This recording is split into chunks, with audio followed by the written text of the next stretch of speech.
I have 11 things that you can do to start your healing journey. Definitely, it depends on how deep is your wound or how long you have been in your wound, depending on your wound. But these 11 steps will help you start your healing journey. These are practical steps that you can do yourself day by day.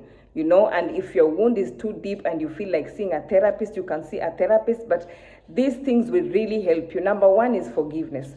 Forgiveness is one of the gifts that you give to yourself as somebody that has been through childhood trauma or any kind of trauma or childhood wounds. Maybe you were abused in a family, maybe you were raised by a stepmom or a stepdad, and you went through that were very painful. Number two is putting boundaries, saying no. Don't be a yes person, saying no and putting boundaries, because sometimes when we have been through a childhood wound or we have been through a trauma, we tend to be comfortable around people that are also triggering us or people that are also abusive. Number three is cancel everything. Cancel everything in terms of gossip. Cancel things that will lead you to this loop of negativity, to the loop of pain, like gossip, going to clubs, things like that, negative things.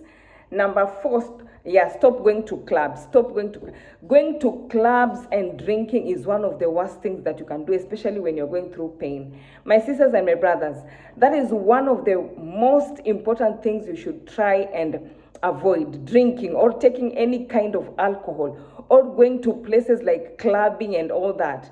Those are not positive places to go. Number four, stop having sex. Sex is one of the things that the enemy uses to take your energy, to take your life, to take your destiny. And you sleeping around or going around giving out your body is not right when you are going through a healing journey. Or these are the steps that you can take through your healing journey. Number five is eating healthy. Eating healthy is one of the gifts that you can give to your body, because your body has been through a lot. Yes, your mind, your soul, your spirit has been through a lot, but you also have to take care of your body. You have to eat healthy. You have to avoid foods that are not giving you energy. You have to avoid foods that are not right for your body. Number six, I think it's number six. We are in number six. Number six is sleeping early. Sleeping is one of the best things that you can do to yourself, especially when you've gone through trauma. Depending on the trauma that you have gone, there are kids that went through a lot of trauma that they could not even sleep at night. Start sleeping early and waking up early. That is one of the most important things that you can do to yourself. Sleeping early gives you enough rest. It gives your mind relaxes, and then you can focus.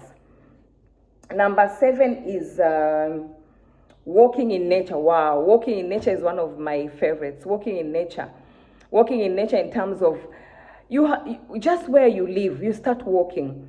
Definitely, maybe there are trees, or maybe you can go to the park. Maybe there are people that are living near a park, or anyone that is very, very nature, where you can see nature, where you can see trees, where you can see the creation of God. When you walk through nature, there's a way that God also speaks to you. There's a way that God works through you.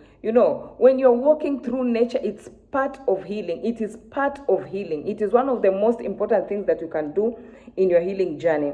Another one is walking in the sun, not the strong sun. Like you can walk in the morning before 10, not after 10 o'clock. The sun it gives you energy. It gives you positivity. There is like magic that happens when you are walking in nature. There is like magic that happens when you walk in the sun. God talks to us through nature. My sisters and my brothers, God talks to us through nature. And when you are alone in nature, just walking, not only for your body, but it also creates peace in your mind. It creates clarity, it creates focus, and it gives you positive energy.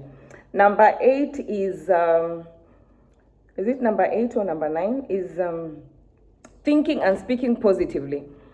You know, when you come from a traumatic background, when you come from a background that is very negative, usually there are people that were very abusive verbally. So you have to change that. You have to change your programming. You have to change, because the tongue is very powerful. You have to cancel. First of all, let me tell you, through the word of God, you have to cancel every negative words. You just say, I cancel every negative words, curse words, everything negative that has been spoken against my life. I cancel it. For those who pray, you know, you cancel and you start speaking positive. I am beautiful, I am a winner, I am successful, I am prosperous. You know, you start reprogramming your mind positively. You start reprogramming your life in a positive way. All these things, if you start doing them, my sisters and my brothers, you'll see a very big difference. I'm telling you the truth.